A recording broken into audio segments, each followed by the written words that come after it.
नमस्कार सभी लोगों को। एकलव्य आईएएस एकेडमी देहरादून में उत्तराखंड लोक सेवा आयोग के द्वारा जो प्रधानाचार्य पदों के लिए विज्ञप्ति जारी की गई है, उससे संबंधित विषयों की कोचिंग कक्षाएं प्रारंभ हो रखी हैं और यहाँ पर जो संचालित बैच हैं उनमें किस प्रकार से हम इन परीक्षा से संबंधित प्रश्न पत्रों की तैयारी करा रहे हैं, क्या हमारी रणनीति है, उसी से संबंधित विषय पर जो है एक छोटा सा वीडियो इसके लिए बनाया जा रहा है, तो सभी लोग इसका लाभ उठा सकेंगे। मुख्य रूप से जो प्रधानाचार्य पद के लिए जो पेपर हैं, ये इसमें 2 पेपर हैं और दोनों पेपरों में हम देख रहे हैं कि जो प्रश्न पत्र द्वितीय है, सेकंड प्रश्न पत्र है, ये काफ़ी महत्व का है क्योंकि इसमें प्रश्नों की जो संख्या है वो 180 है और इसमें जो कुल अंक दिए गए हैं वो 360 हैं, जबकि जो है पहला प्रश्न पत्र में जो है 120 ही अंक हैं, 120 अंक हैं। तो इस तरह से हम ये देख रहे हैं कि द्वितीय प्रश्न जो है ज़्यादा महत्व का है। इस द्वितीय प्रश्न पत्र की अगर हम विशेषताओं को गौर करेंगे तो इस प्रश्न पत्र में हम ये देख रहे हैं कि इसका जो सिलेबस है वो किसी एक व्यवस्थित भाग से ही सारा नहीं उठाया गया है, बल्कि एक स्कूल प्रधानाचार्य की विविध प्रकार की क्षमताओं का आंकलन करने, उसका शैक्षिक ज्ञान समझने के लिए, संगठन से संबंधित ज्ञान समझने के लिए, एक नेतृत्व वाला ज्ञान समझने के लिए, अधीनस्थों को साथ में लेकर चलने वाली समझ को समझने के लिए, या फिर जो है पूरे स्कूल का पर्यवेक्षण करने के लिए, या स्कूल से संबंधित वित्त के विषयों पर उसके ज्ञान को आंकलन करने के लिए सिलेबस डिजाइन हुआ है। तो द्वितीय प्रश्न पत्र में हम क्या देखते हैं कि किन किन हिस्सों को जो है यहाँ लक्ष्य रखा गया है और ये हमारी रणनीति का भी हिस्सा है कि हम किस तरह से इसे समझें और तैयार करें। जैसे इसमें एक तो शैक्षणिक ज्ञान पर जो है पूरी यूनिट बनाई गई है, एजुकेशनल जो नॉलेज है, जैसे उसमें जो है एजुकेशन कमीशनों का उल्लेख है कि जो है स्वतंत्रता के बाद कौन कौन से शिक्षा आयोग बने हैं, जिसमें पूरे स्कूल के संचालन, प्रबंधन, व्यवस्था, वित्त, पर्यवेक्षण सबसे संबंधित जो है प्रावधान सरकारों के अधिनियमों के अंदर रहते हैं।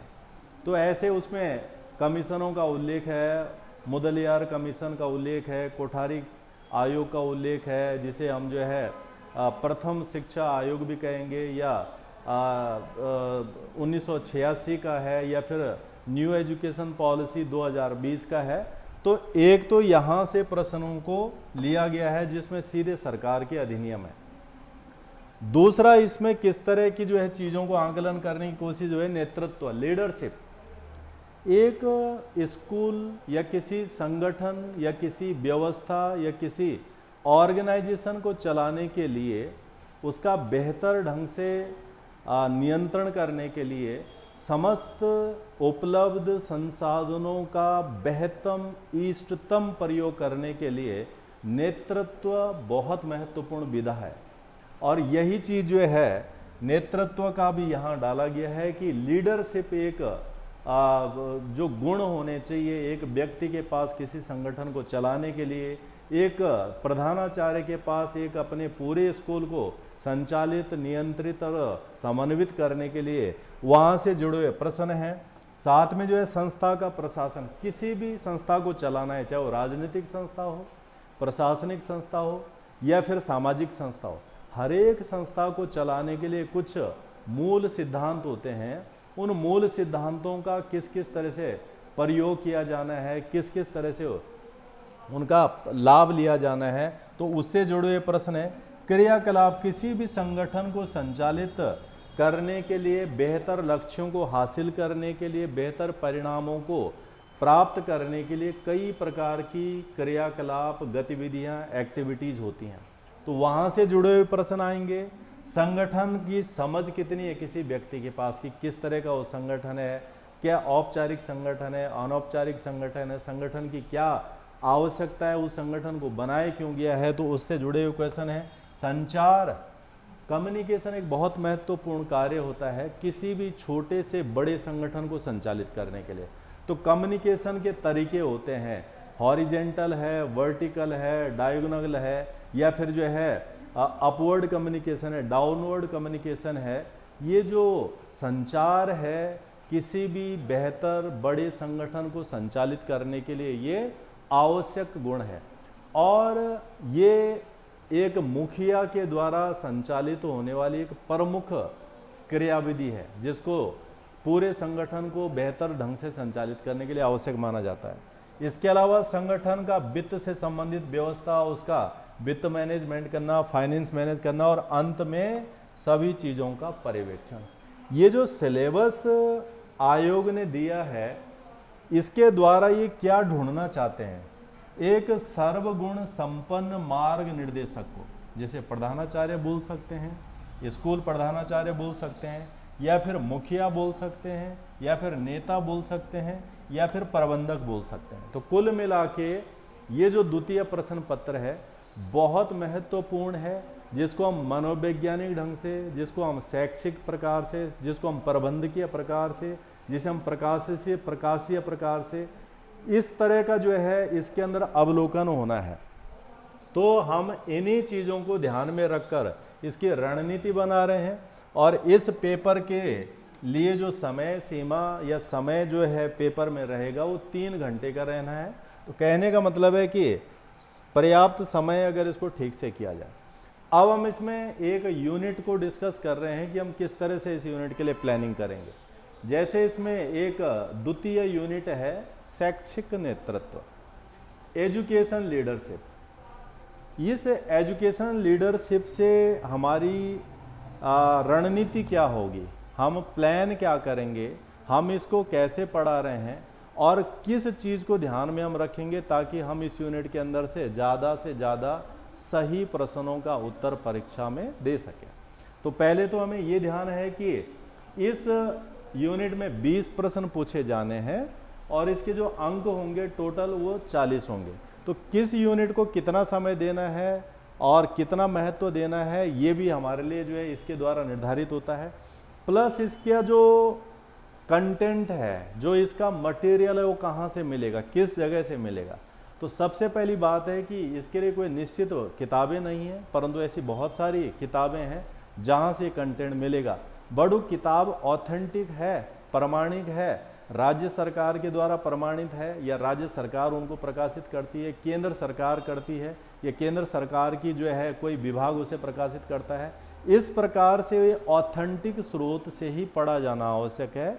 और जब परीक्षाओं में, कॉम्पिटिटिव एग्जामों की एक विशेषता होती है कि वहाँ पर प्रमाणिक किताबों से कंटेंट उठाने का एक चलन होता है, तो हमारा भी एक टारगेट रहेगा कि हम उसी तरह से इस कंटेंट को इकट्ठा करें, ऐसे स्रोतों को न लें जो बाद में समस्या पैदा कर सकते हैं। तो इस यूनिट के अंदर हम क्या देख रहे हैं, किस किस तरह का हिस्सा है, अच्छे नेतृत्व का अर्थ और विशेषताएं। एक जो गुड लीडरशिप होती है उसकी क्या कैरेक्टरिस्टिक्स होती हैं, उसका क्या अर्थ होता है, ये एक हिस्सा है। दूसरे इसमें नेतृत्व के सिद्धांत, थ्योरीज ऑफ लीडरशिप, इसमें किस किस तरह के सिद्धांत हैं, नेतृत्व के प्रकार कितने होते हैं, टाइप्स ऑफ लीडरशिप। साथ में जो है नेतृत्व के गुणों को विकास एवं प्रशिक्षण की आवश्यकता क्यों होती है। और ये बहुत सामान्य सा जो है एक सिद्धांत है कि कोई भी व्यक्ति नेता के रूप में न तो पैदा होता है और न ही जो है जन्मता है, बल्कि वो धीरे धीरे एक नेतृत्वकर्ता के रूप में जो है आगे बढ़ता है। तो कहीं ना कहीं प्रशिक्षण भी उसमें एक भूमिका निभाते होंगे। विशेष रूप से औपचारिक संगठनों के जो मुखिया होते हैं तो उनमें कहीं ना कहीं प्रशिक्षण एक ज़्यादा महत्वपूर्ण भूमिका निभाता है। और इसके अलावा शैक्षिक नेतृत्व का मापन कैसे होगा, मेजरमेंट ऑफ एजुकेशनल लीडरशिप। तो ये जो यूनिट है 20 अंक की, हम इसको इस तरह से जो है अलग अलग हिस्सों में तोड़ देंगे और तब हम देख रहे हैं इसमें कि इसमें टोटल मिला के 5 हिस्से हैं। इन 5 खंडों में अगर हम ये मान लें कि हम प्रत्येक हिस्से से जो है 4-4 अंकों का जो है टारगेट अगर बनाएंगे तो जो है ये टारगेट पूरा हो जाएगा और 20 नंबर का ये यूनिट तैयार हो जाएगी। 20 प्रश्नों की ये यूनिट 40 अंकों के लिए तैयार हो जाएगी। तो हमें इसको इसी तरह से जो है प्लान करना है। अब अगर हम इसको देखेंगे कि हम किस तरह से इस पर पढ़ेंगे, क्या हमारा रणनीति रहेगा, तो सबसे पहले हम नेता लीडर के बारे में जो है बात करते हैं। हम ये मानते हैं कि विश्व में जब से मनुष्य ने सभ्य जीवन जीना आरंभ किया है, सिविलाइज्ड लाइफ जीनी शुरू की होगी, यानी पहले जैसे एक इतिहास के हिसाब से हम बोलते हैं कि एक पाषाण काल का समय था, स्टोन एज, जब आदमी जो है जंगल में रहता होगा, गुफाओं में रहता है, अव्यवस्थित, कोई सामाजिक व्यवस्था नहीं, कोई पारिवारिक व्यवस्था नहीं, कुछ नहीं। तो उस समय के बाद जब मनुष्य ने सभ्य जीवन शुरू किया होगा, सिविलाइज्ड लाइफ शुरू की होगी, तो फिर कहीं ना कहीं उन तमाम लोगों में से कोई एक या दो सबसे पहले आगे आया होगा और उस एक या दो ने बाकी सभी लोगों को नेतृत्व प्रदान किया होगा, उन्हें इकट्ठा होने में, उन्हें अपने लिए व्यवस्था बनाने में, या फिर जो है उनके द्वारा कामों का बंटवारा करने में, या फिर सामाजिक संबंधों को निर्धारित करने, कहीं ना कहीं से उसकी शुरुआत हुई होगी। तो कहने का मतलब ये हुआ कि मनुष्य ने जब से सभ्य जीवन शुरू किया तभी से जो है नेतृत्व की शुरुआत हुई होगी और यहीं से हम मान सकते हैं कि हमेशा एक या ज़्यादा लोग दूसरे अन्य लोगों का मार्ग निर्देशन करते हैं, उनका संचालन करते हैं, व्यवस्था बनाते हैं और उसी व्यवस्थाओं ने इन बड़े बड़े राज्य, साम्राज्य और व्यवस्थाओं की जो है स्थापना की है। तो लीडरशिप, नेतृत्व सबसे महत्वपूर्ण तत्व माना जाता है संगठनों के परिप्रेक्ष्य में। आज अगर हम बात करेंगे कि एक स्कूल को बेहतर ढंग से संचालित करना है तो उसका जो मुखिया है, उसका जो प्रबंधक है, उसका जो प्रधानाचार्य है, उसके अंदर अपने पूरे स्कूल के अधीनस्थ शिक्षकों, स्टाफ, विद्यार्थियों सबका एक बेहतर ढंग से नेतृत्व करने की क्षमता होनी चाहिए। और इसीलिए शायद ये यूनिट यहाँ पर रहा है कि क्यों एक नेतृत्व की क्षमता एक व्यक्ति के अंदर होनी चाहिए।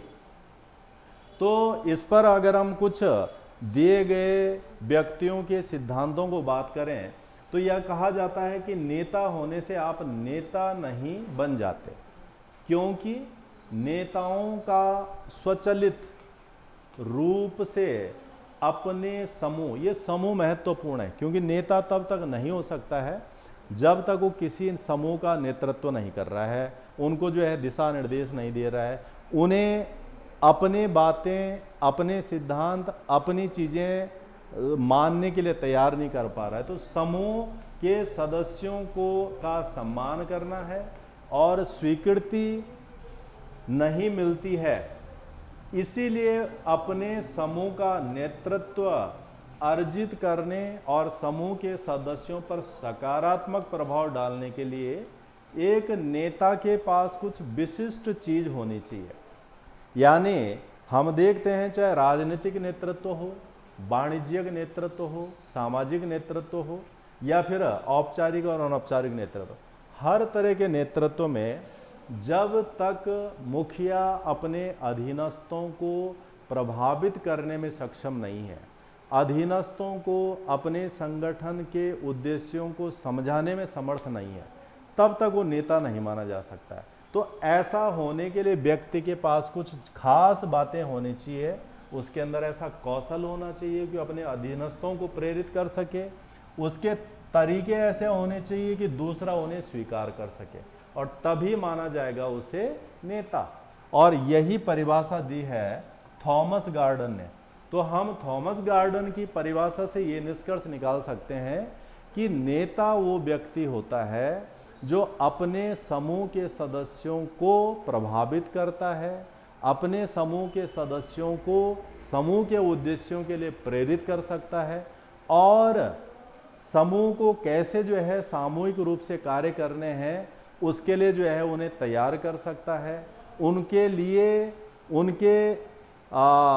उनका जो है सम्मान करता है, और बदले में इसका समूह इसको नेता मानता है या इसको एक नेता के रूप में स्वीकार करता है। तो एक नेतृत्व की चीजें इन दो बातों से स्पष्ट यहां पर हो जाएंगे। अगर हम जो है इसको क्षमताओं के आधार पर देखें, जैसे हम देखते हैं कि विश्व में प्राचीन समय से लेकर के आज तक जितना भी बड़ा व्यवस्थित विकास हुआ है, चाहे हम कहें कि सिंधु घाटी की सभ्यता भारत में विकसित हुई, मेसोपोटामिया की सभ्यता ईरान इराक में विकसित हुई, मिस्र की सभ्यता, चीन की सभ्यता, इन सभी सभ्यताओं को हम देखते हैं व्यवस्थित विकास, बहुत बड़ी बड़ी चीज़ों का जो है निर्माण, ये सारा बिना नेतृत्व के संभव नहीं है। और चाहे हम आज देख लें कि जो है अमेरिका इतना सुपर पावर बना है, अमेरिका से पहले जो है ब्रिटेन इतना पूरे विश्व में फैला है, चीन इतनी आज की डेट में तरक्की कर रहा है, भारत अपने आप को विश्व में स्थापित कर रहा है, इन सब को हम देख सकते हैं कि नेतृत्व के बिना संभव नहीं है। और इसी प्रकार से हम देख सकते हैं कि विश्व में जो है हार्वर्ड है, कैम्ब्रिज है, या ऑक्सफोर्ड है, या भारत की बात हम करेंगे जेएनयू है, बीएचयू है, या फिर जो है हम सरकारी स्कूलों के अंदर आ जाएंगे तो कोई ना कोई स्कूल बाकी स्कूलों की तुलना में ज़्यादा अच्छा प्रगतिशील स्कूल माना जाता है, उन्हें मॉडल स्कूल भी कहते हैं। और ये जो हुआ है सारे स्कूलों में प्रधानाचार्य हैं, परंतु कुछ स्कूलों में ही ये क्षमता क्यों आई है? नेतृत्व के कारण। तो नेतृत्व एक ऐसी चीज है जो बहुत अच्छी प्रगति भी हासिल कर सकता है, और अगर नेतृत्व खराब है तो बहुत बुरा परिणाम भी आ सकता है। इसीलिए हम कह सकते हैं कि नेता वह व्यक्ति है जिसमें बदलाव करने की क्षमता है, अर्थात वो खराब परिस्थितियों से अच्छी परिस्थितियों की तरफ भी अपने समूह को, अपने स्कूल को, अपने कॉलेज को, अपने संगठन को, अपने देश को ला सकता है। और अगर वो बेकार और खराब नेता है तो एक अच्छी चीज को खराब भी कर सकता है। जैसे जो है सिंधु सभ्यता खत्म हुई तो कमजोर लोगों के कारण, या फिर मुगल साम्राज्य खत्म हुआ तो कमजोर नेताओं के कारण, या फिर जो है आज हम कहेंगे कि जो पॉलिटिकल पार्टियों में जो डाउनफॉल आता है कि कभी कोई पॉलिटिकल पार्टी पूरे देश में शासन कर रही है और आज उसके बहुत खराब स्थिति है, तो नेतृत्व के कारण। नेता तो नेता ऐसा व्यक्ति है जो बदलाव लाने की क्षमता रखता है, और ये बदलाव सकारात्मक भी हो सकता है, पॉजिटिव, और नकारात्मक भी हो सकता है। और ये हम अपने व्यक्तिगत जीवन में भी देखते हैं कि घर में नेतृत्व अच्छा है तो पूरा परिवार बहुत बेहतर बन जाता है, और नेतृत्व नहीं है तो पूरा परिवार कमजोर हो जाता है। एक स्कूल में भी यही चीज आती है कि नेतृत्व अगर अच्छा है तो पूरा स्कूल तरक्की की तरफ बढ़ सकता है। आज के दौर में हम देखते हैं कि विश्व भर में नव परिवर्तन, इनोवेशंस, बदलाव, चेंज, नई खोज बहुत ज्यादा हो रही है। साथ में जो है उद्यमशीलता, हर चीज में एक नया तरीका, नई तक टेक्नोलॉजी, नया इनोवेशन, सब कुछ हो रहा है। और जब ये सारा कुछ अगर कोई संगठन हासिल करना चाहता है तो ऐसे संगठन को आवश्यकता है निश्चित रूप से एक नेता की। अगर किसी संगठन को एक ऐसा नेता मिल जाता है तो वो संगठन को कहीं से कहीं तक ले जा सकता है, उसे जो है चरम स्थिति तक पहुंचा सकता है। और ये हम पूरे इतिहास में देखते हैं और उदाहरणों में भरे पड़े हैं। और हम कह सकते हैं कि ऐसी ही बदलावों को हासिल करने के लिए हमारी सरकारें कई प्रकार के कानून लाते हैं, उनमें बदलाव लाते हैं, उनके अंदर प्रावधान बनाते हैं ताकि ऐसी चीज़ें हासिल कर सकें। जैसे शिक्षा के परिप्रेक्ष्य में देखेंगे न्यू एजुकेशन पॉलिसी 2020, भविष्य में कैसे देश में अच्छे युवा, प्रतिभावान युवा, बेहतर सक्षम नागरिक कैसे बन सकें, सरकारों का लक्ष्य निश्चित रूप से इन नीतियों के द्वारा वो चीज़ें हासिल करना है। तो हम नई एजुकेशन शिक्षा 2020 में देख रहे हैं कि सरकार ने अब कमर्शियल एजुकेशन, वाणिज्यिक शिक्षा कक्षा 6 से आरंभ कर दी है, जबकि अभी तक हमारे यहाँ जो 9-10 के बाद शुरू होती थी। तो ये एक बदलाव है ताकि वो चीज़ें हासिल हम कर सकें। ये जो नेता है, यहाँ पर जो है एक नेतृत्व एक शिक्षक के अंदर लाना होता है, यानी शिक्षक भी खुद में क्या है, एक नेता। और ये नेता बेहतर बने, प्रतिभावान बने, अपने संगठन को ज़्यादा अच्छे ढंग से संचालित करने वाला बने, समय समय पर इसके लिए प्रशिक्षण की भी व्यवस्थाएं होती हैं। और हम देखते हैं चाहे किसी भी संगठन में हो, चाहे आईएएस हो, पीसीएस हो, या फिर जो है शिक्षा विभाग के जो है कर्मचारी हों, सभी के लिए समय समय पर प्रशिक्षण की व्यवस्थाएं होती हैं ताकि उसके अंदर हुनर पनपे और वो एक बेहतर लीडर, बेहतर प्रबंधक, बेहतर प्रधानाचार्य, बेहतर शिक्षक बने और संगठन को अपने उच्चतम लक्ष्यों तक ले जाने में मदद करे। तो ये चीज़ है। यहाँ पर ये जो छात्र है, ये छात्र इस नेता की तरफ जो है आशा भरी निगाह से देखता है। क्यों देखता है? जैसे हम राजनीतिक नेतृत्व की तरफ देखता है पूरा देश, ऐसा ही किसी संगठन है जो बड़े बड़े ऑर्गेनाइजेशन है। भारत में हम ओएनजीसी की बात करेंगे, बीएचएल की बात करेंगे, एमटीएनएल की बात करेंगे, ये सारे संगठन अपने मूल नेताओं के द्वारा आगे बढ़ रहे हैं। और इसी प्रकार से एक विद्यार्थी जब एक स्कूल के अंदर आता है, उसको भविष्य की चिंता है, उसे सामाजिक क्षमताएं अपने अंदर विकसित करनी है, तो उन सभी चीज़ों के लिए वो अपने नेता यानी शिक्षक की तरफ जो है देखता है। और तब इस शिक्षक का एक नेता, एक सक्षम, सबल, प्रेरक नेता के रूप में होना आवश्यक है। तो यहाँ से हम देख सकते हैं कि नेता में बदलाव लाने की क्षमता जो सकारात्मक नकारात्मक दोनों हो सकता है, वर्तमान समय ही ऐसे लीडरों का है। और इसीलिए जो है सरकार चाहे कानून अधिनियम से लेकर बाकी प्रावधानों से लेकर सब चीज़ों के लिए इसका प्रयास कर रही है। इसकी जो नेतृत्व है, इसकी एक अवधारणा होती है खुद की कि इसका काम क्या है। What is the concept of leadership. तो हम ये कह सकते हैं कि नेतृत्व की अवधारणा है क्या। जैसे हम देखते हैं नेतृत्व एक व्यक्ति हो सकता है या समूह के रूप में हो सकता है, कुछ लोगों का। इन सब का जो अवधारणा है नेता के रूप में, वो ये है कि सबसे पहले ये अपने संगठन के लक्ष्यों को पहचाने। इसका संगठन का लक्ष्य क्या है, उद्देश्य क्या है। जैसे हम एक स्कूल की बात करेंगे तो एक स्कूल को जो है अपना लक्ष्य क्या है, शिक्षा बहुत अच्छी होनी चाहिए, विद्यार्थियों के अंदर शारीरिक, मानसिक और बौद्धिक क्षमताएं विकसित होनी चाहिए, परीक्षा परिणाम बहुत अच्छे होने चाहिए। वो सारी चीज़ें जो है बोर्ड परीक्षाओं के परिणामों से दिख सकता है, खेल में जो है जिला, राज्य और राष्ट्रीय स्तर के खेलों से दिख सकता है, सांस्कृतिक प्रोग्राम की गतिविधियों से दिख सकता है, और भाषण प्रतियोगिता। ये सभी वो पहलू हैं जिनको हासिल करना एक स्कूल का लक्ष्य होता है। तो नेता का काम है उन लक्ष्यों की पहचान करना, और उस पहचान को करने में मदद करता है अवधारणा, नेतृत्व की अवधारणा। तो स्कूल का लक्ष्य क्या है, उसका उद्देश्य क्या है, और उन्हें प्राप्त करने के लिए क्या करना पड़ेगा। तो उन्हें प्राप्त करने के लिए प्रेरणा चाहिए, मोटिवेशन चाहिए, सहायता चाहिए, सलाह चाहिए, डायरेक्शन चाहिए, और वो सारा कुछ देने का काम करता है नेतृत्व। तो नेतृत्व को हम एक अवधारणा के रूप में इस तरह से समझ सकते हैं। जो नेतृत्व की जो अवधारणा है, इस अवधारणा को कई सारे फैक्टर्स प्रभावित करते हैं, इफेक्ट करते हैं। तो इसके वो कौन से कारक हैं। जैसे हम क्या देखते हैं कि इसको नेतृत्व की अवधारणा को प्रभावित कौन से कारक करेंगे, प्रभाव या समर्थन। इसका मतलब क्या हुआ, नेतृत्व या नेता या लीडर या प्रधानाचार्य तब तक नहीं माना जा सकता जब तक उसका प्रभाव अपने अधीनस्थों के ऊपर न हो।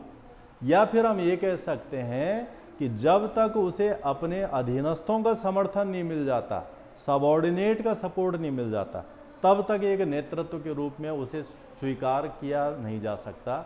और ये चीज़ें हम उदाहरणों में भी देखते हैं कि राजनीतिक पॉलिटिकल पार्टियां देख लीजिए कि किसी पॉलिटिकल पार्टी में ये देखने को मिलता है कि जो सुप्रीम नेता है हर कोई उसी की बात को 100% फॉलो कर रहा है, और किसी दूसरी पॉलिटिकल पार्टी में ये हो सकता है कि जो मुख्य नेता है उसकी बात को उनके अधीनस्थी स्वीकार नहीं करे। अर्थात यहाँ पर प्रभाव और समर्थन में कहीं ना कहीं कमी है। एक विद्यालय के प्रधानाचार्य की भी यही खासियत होगी कि अगर उसका अपने अधीनस्थों पर, स्कूल पर, विद्यार्थियों पर पूरा प्रभाव नहीं है या नीचे वालों का समर्थन उसके पास नहीं है तो नेतृत्व में एक कमी मानी जाएगी। दूसरा है स्वैच्छिक प्रयास, वॉलंटरली एफर्ट्स। इसका तात्पर्य ये हुआ कि जो नेता है उसे उसके पास ये क्षमता होनी चाहिए कि वो अपने अधीनस्थों को इस प्रकार से प्रेरित करे, मोटिवेट करे कि वो स्वयं ही अपने संगठन के लक्ष्य को पाने के लिए अपना 100% योगदान दे।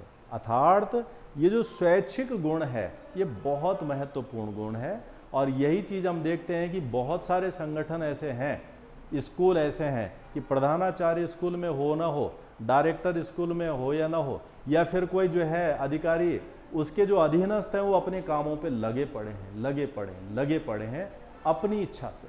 ये जो इच्छा विकसित करने का गुण है ये भी नेतृत्व के अंदर आता है। और साथ में संगठन की लक्ष्य प्राप्ति कैसे होगी, टारगेट अचीव्ड कैसे होगा, तो लक्ष्य भी सुनिश्चित करना नेता का दायित्व है। और इनको हम तीनों को इसका कारक कह सकते हैं।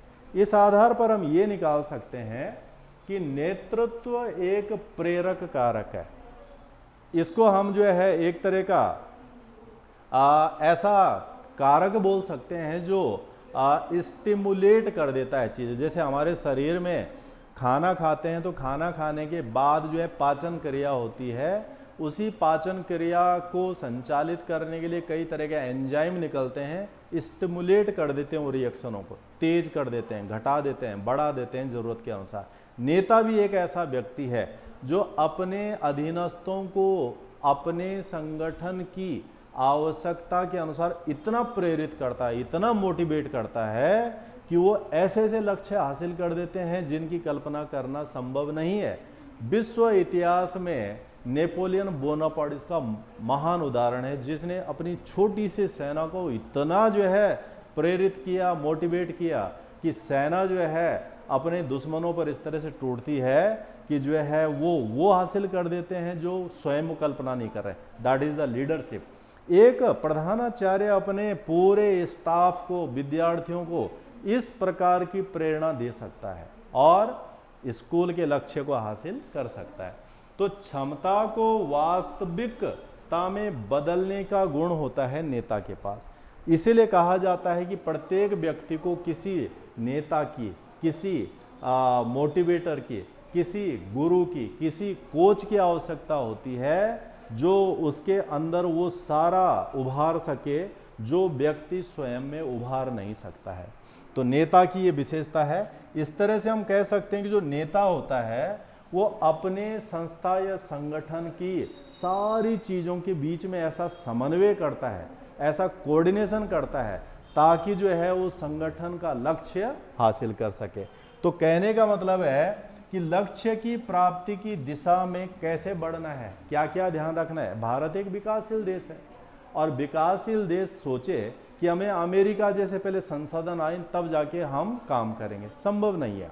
हमें उतने ही संसाधनों पर काम करना है और यही बात बताने का कार्य होता है नेता का। स्कूल, प्रत्येक स्कूल के पास समान सुविधा, समान व्यवस्था, समान चीज़ें उपलब्ध हैं, परंतु कोई प्रिंसिपल उन्हीं संसाधनों के अंदर अपने ही लोगों के द्वारा ऐसे परिणाम हासिल कर लेगा जो दूसरे स्कूल नहीं कर पा रहे हैं। तो ये भी क्या अंतर होगा नेतृत्व का। तो नेतृत्व एक ऐसा विषय हुआ जो इस तरह की चीज़ों को देखता है।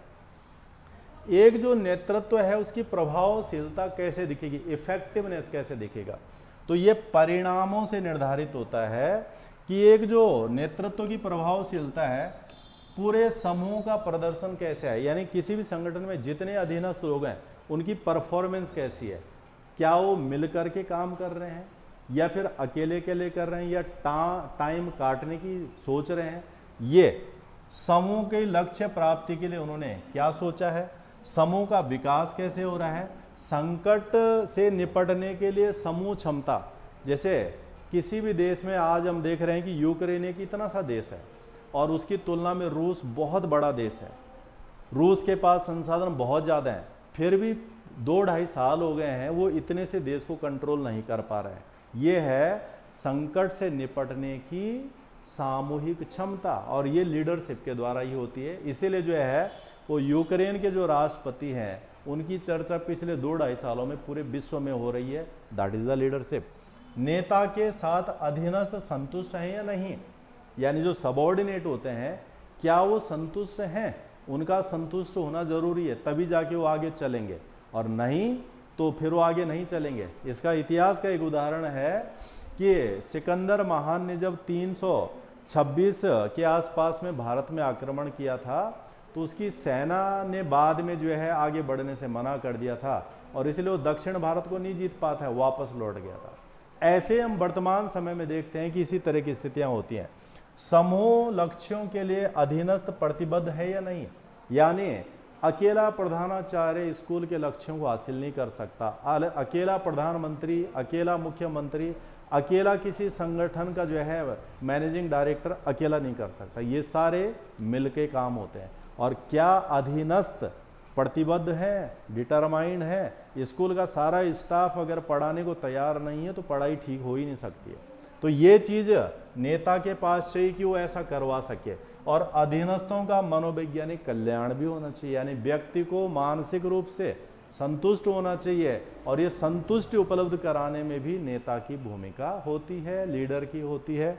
तो हम कह सकते हैं कि ये परिणाम है जिनसे निर्धारित होता है। तो हम ये कह सकते हैं कि नेता या संगठन किस हद तक अपने कार्यों, लक्ष्यों को सफलतापूर्वक कर पा रहा है, इसी से प्रभावशाली नेतृत्व की बात स्पष्ट हो सकेगी।